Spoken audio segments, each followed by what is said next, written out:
Happy Thursday. It's a glorious Thursday. We got some Supreme Court rulings, and one in particular. I'm just interested in it. I don't have a dog in this fight, as they would say, but I just find it interesting that we had racism within our country that prevented minorities from being accepted to colleges. So we overreacted and created affirmative action that says colleges must be racist and in order to admit certain minorities into colleges. Several decades, probably about 40 or 50 decades, not 40 or 50 decades, between 4 to 5 decades, we have grown as a nation. But by its definition, affirmative action is a racist institution. But now, thanks to the Asians, affirmative action is gone in colleges. Race should not be a determining factor, but you must be able to be admitted on your merit.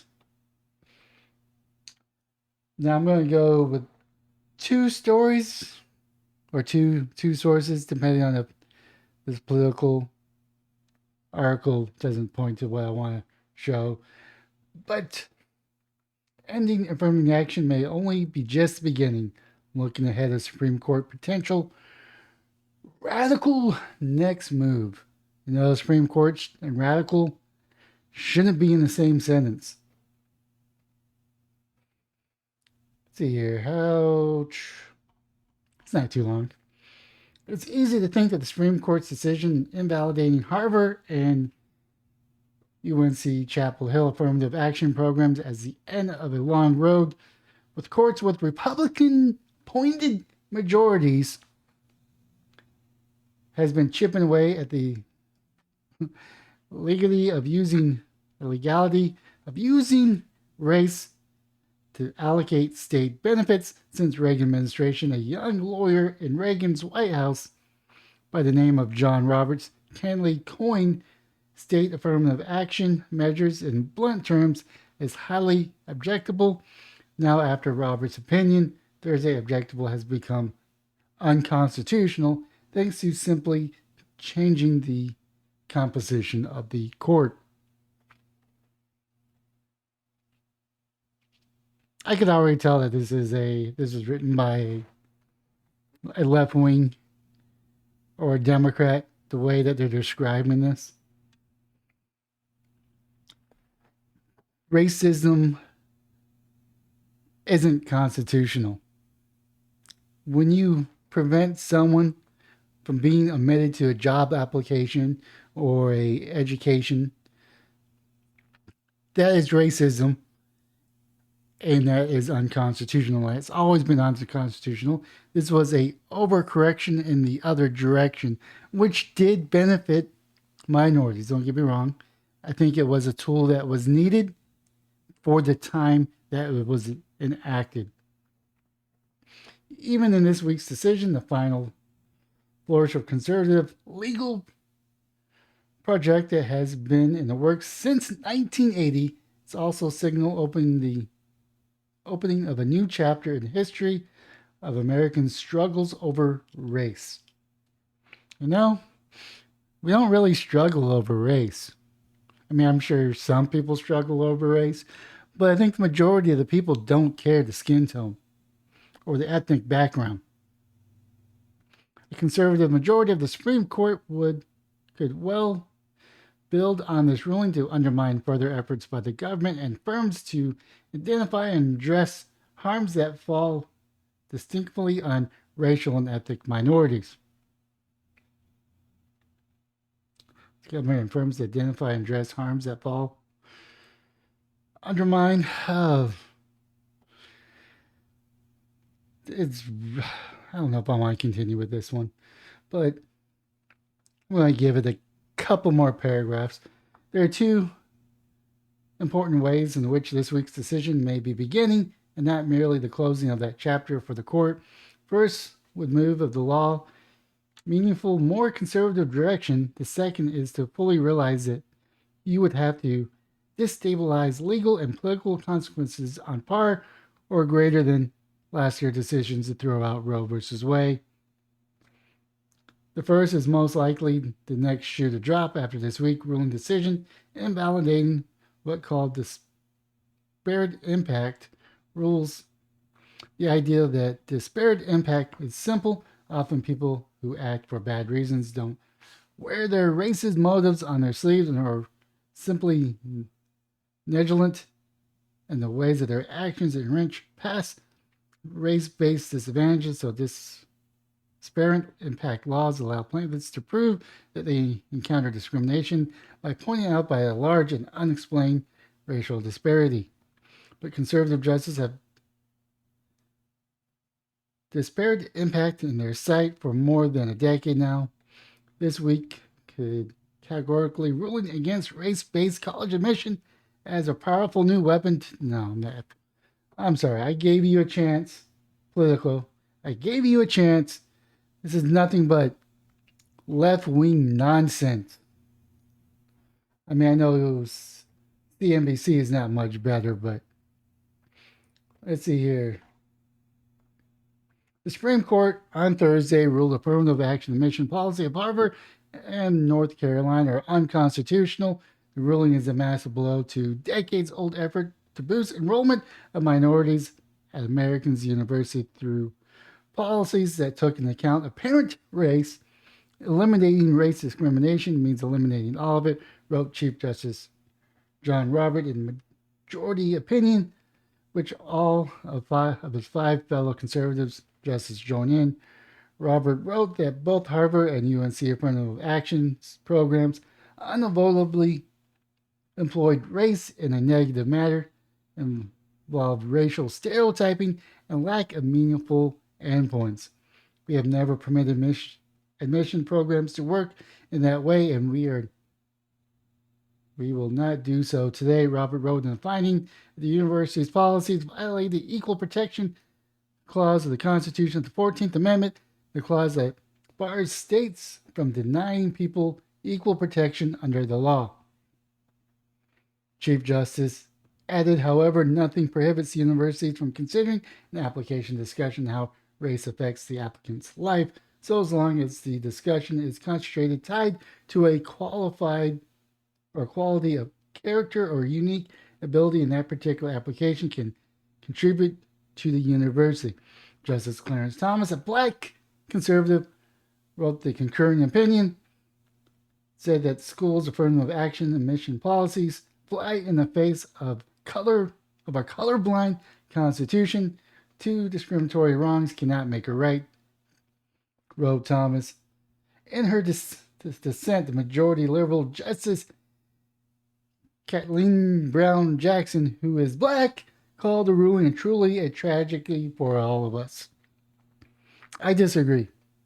Her fellow liberal justice, Sona Sotomayor, said today this court stands in the way and rolls back decades of precedents of momentous progress, being able to discriminate against race. That's what the progress that they're fighting for. Being able to say, you're black, you're in. You're Asian, get bent. You're white, your score is not high enough. Oh, you're black, Hispanic, you're in.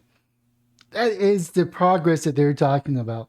Now, I only bring in white, but this was a case of Asians. I'm not talking Middle Eastern Asians. I'm talking Japan. I'm talking North Korea. I'm talking Philippines. I'm talking China. The Eastern type of Asians. They were being disqualified at a higher rate than everyone else was.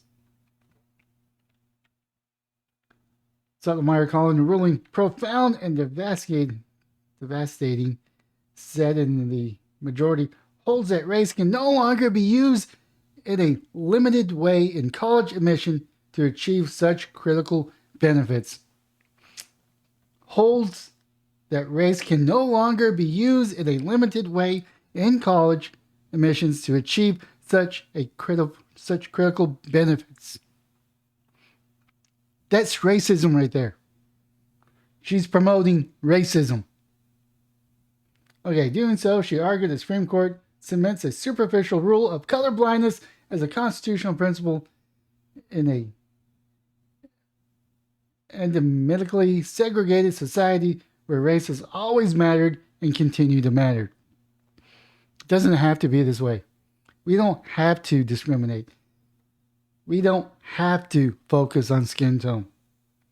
There's a ruling dealt with two separate but related cases, one for Harvard and the other one for University of North Carolina. The Harvard case vote decision was 6-1, with Jackson taking no part in considering the case.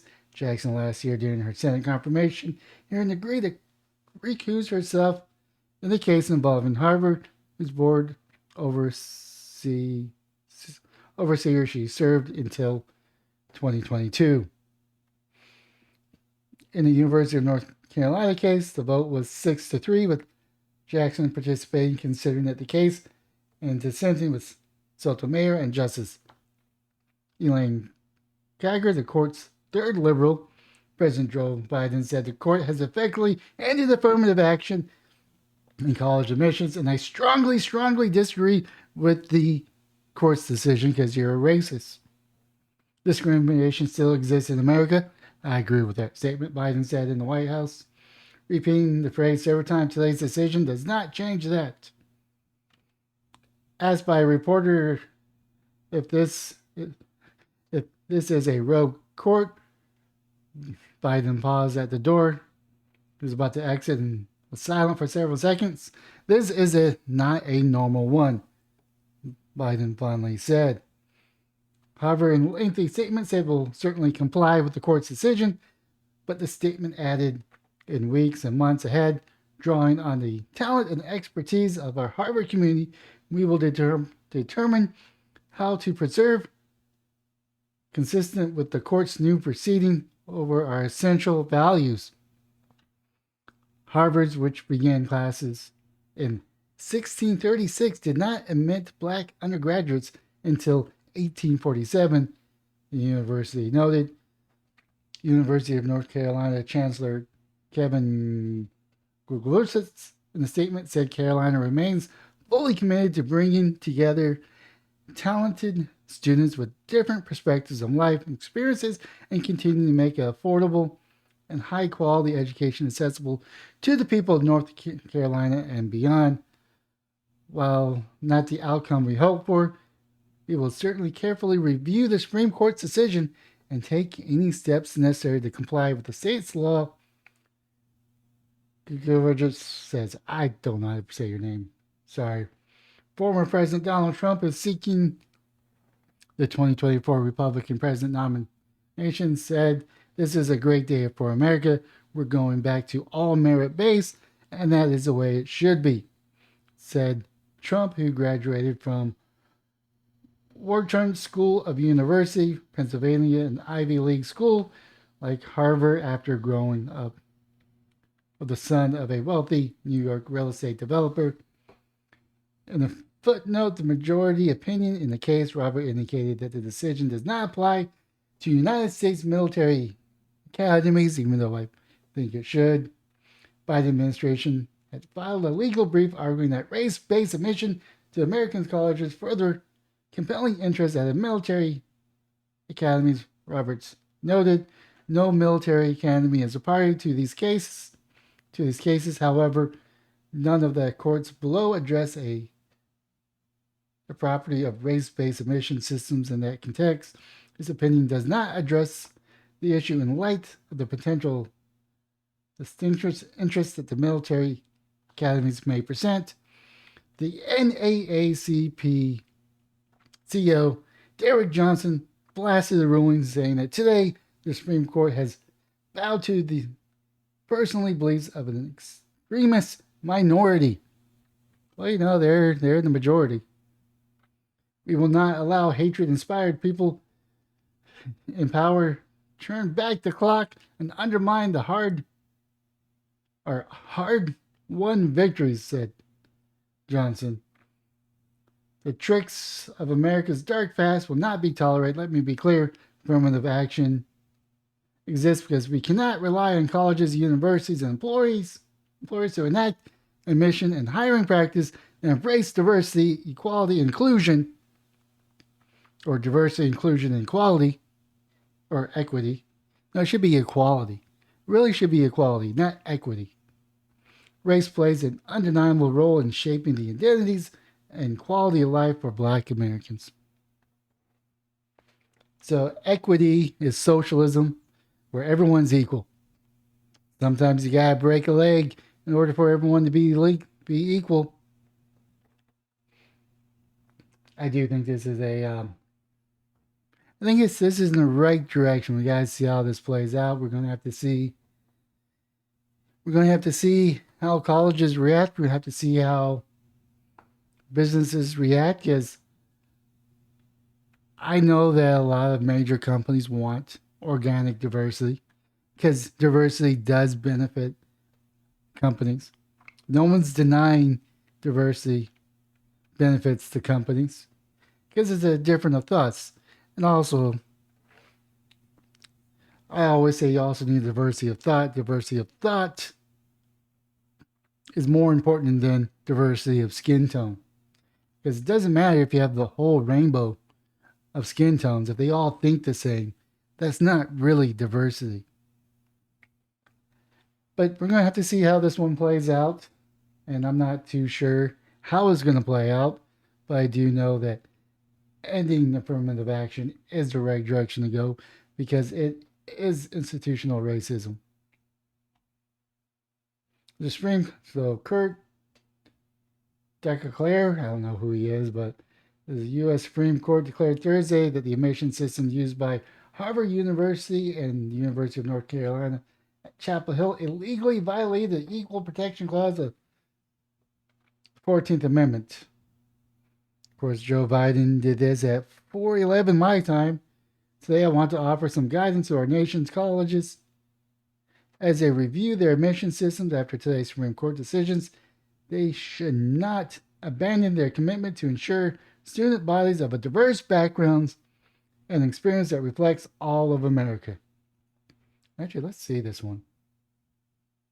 Oh, it's just a video. I'm not going to play your video. Oh, yeah, I saw this one. Erica Marsh. Hey, this is what you guys actually think. Today's Supreme Court decision is a direct attack on Black people. No Black person will be able to succeed in a merit-based system, which is exactly why affirmative action-based programs were needed. Today's decision is a travesty.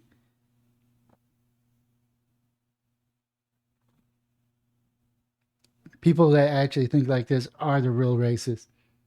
I don't think skin tone hinders people.